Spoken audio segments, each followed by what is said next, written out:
Hello everybody, thanks for joining me. This is Mark Mazzatenta. I'm here to help strengthen your composing skills. Yes, that's right. We're doing something a little different today besides just a guitar lesson. I'm going to talk about composing. I've been composing music since I was a teenager, so I have a little bit of experience with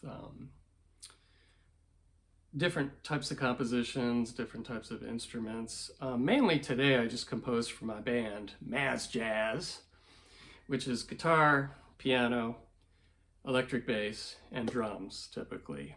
Sometimes we'll add a saxophone. And so I'd like to use one of those original compositions for Mazz Jazz as kind of an example, just let you know how I went about writing it, and you can see a performance of it. I'll include the link down in the description for a performance that Mazz Jazz did at High Point University a few years ago. I thought it came out pretty well. So you'll get the behind the scenes here about how I composed this. So generally what you're going to do if you're going to try to write a song is start with larger concepts and then kind of hammer out more and more details as you work. So what are the large, first thought concepts that you have to answer? What key are you going to write it in? What style do you want it to be? Or what groove? Do you want it swing, bossa, funk, rock? What format do you want to use, right? How do you want it structured? What instruments do you want to use? Now I kind of have my band set, but sometimes I'll have to decide, well, which guitar do I want to use? And then maybe ask yourself, what is the point of this composition? Do you want it to convey a certain mood or tell a certain story? Do you want some kind of activity to build up somewhere? Then you'll get to the next detailed level, and that is you need to have a melody and harmony. And every composer is different about this, but sometimes I'll just be randomly humming and come up with a little melodic idea that I like, and I'll write it down or record it.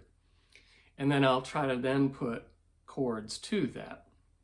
And sometimes it works the other way. Sometimes you'll just be practicing and playing chords, and you'll come up with an interesting progression that you want to use. So you'll write that down, and then you'll try to put a melody on top of that. And then at some point, you're just kind of going back and forth between melody and harmony, trying to marry those together in a cool way.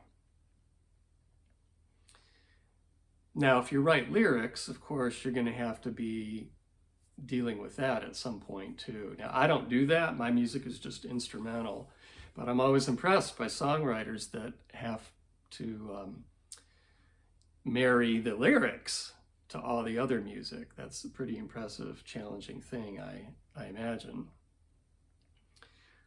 And then with the different forms, not different forms, but different sections of your song, you may want to ask, well, how much contrast do I want between one section and another? You probably want some, just for variety. So you got to think about that. Then the next detailed level would be, okay, do I want to actually write out specific chord voicings or simply write out chord symbols and let the player deal with it? Or do I write out a specific bass line? Or do I let the player just come up with their own? And then again, which specific instruments do you want during the song? Like, nothing says that the band has to play for the entire song. Maybe someone drops out, maybe you pair two people together for something. You can kind of mix and match the players as well. So what I'd like to do is play just as much as I can, just on the guitar, play the song and let you hear it just the bare bones of it, and then talk about what decisions I made. Okay, I'm going to start playing this piece, and I did specify a bass line for the introduction and the A section of the tune, and it goes like this. It's in A minor.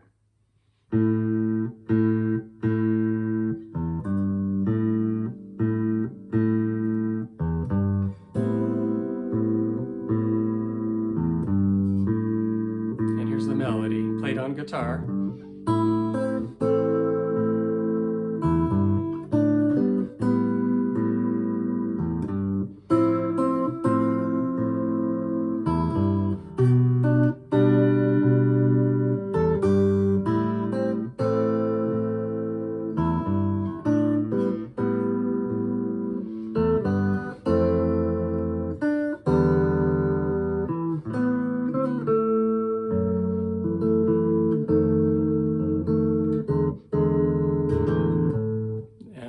Repeat that section.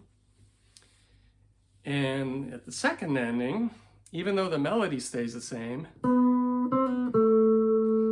the first time you get A minor chord. The second time you get an F major chord, which acts as a 4, 5, 1. So here's going into the second ending.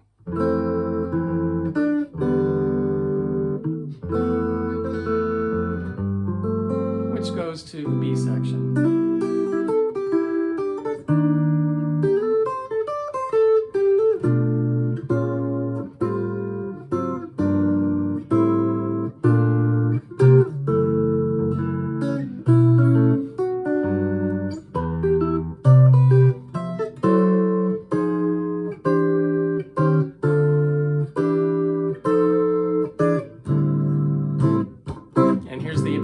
Section.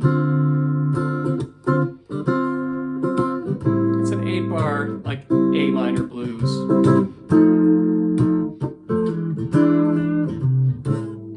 So I decided to compose something in A minor that had like a kind of a slow swing, funk groove to it. I wanted the melody in the guitar in the A section.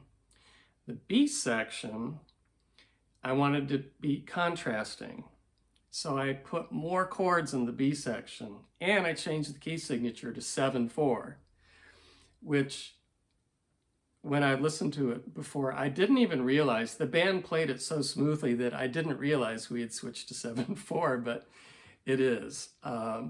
So it's 1, 2, 3, 4, 5, 6, 7, 1, 2, 3, 4, 5, 6, 7, 1, 2, 3, 4, 5, 6, 7, 1, 2, 3, 5, 6, 7.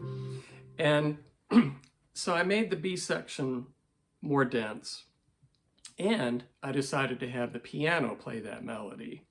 So that's the contrast going on. And in that B section, each phrase is 4 bars long. And in bar 3 and 4,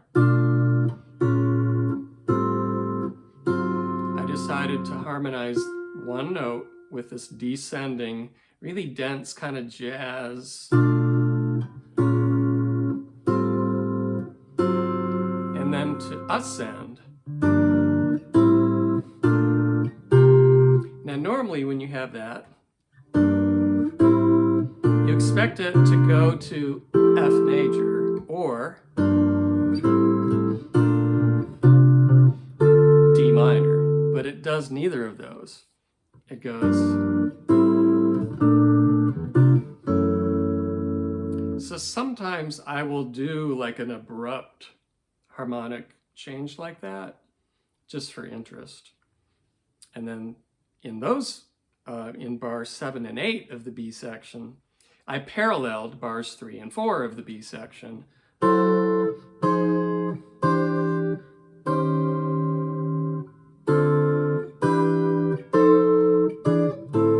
However, in that 8th bar of the B section, usually it'll continue going up C major chord, but I didn't do that. I went up and then backed up so I could come back to A minor, which is where we started the song. And I wanted something really easy to improvise over. So we just have this little 4-chord A minor blues type section. Then what happens after that? We go back to the B section. The piano plays that melody. Then we return to the A section again. And so if you were to map out that format, you would say it's an A, B, C is the improvising part, and then B, A. And I specified ending on an A minor 6 chord because I wanted to play this voicing, which has the 6th and the soprano. All right, so listen to that performance of Mass Jazz, and I think now you'll understand and you'll be able to hear what's going on in that. I think our solos were pretty good. I took a solo, my brother took a solo, and the bass player took a solo. And if you haven't ever composed something before, try it. And maybe think about the process that I've talked about. It's some of the decisions you have to make. And I hope you get a good result. So good luck with that, everybody. Thanks for joining me. Like this video, share it with your friends. And if you haven't subscribed yet, please subscribe to my channel. That would be awesome. I would really appreciate that. And I'll see you at the next video.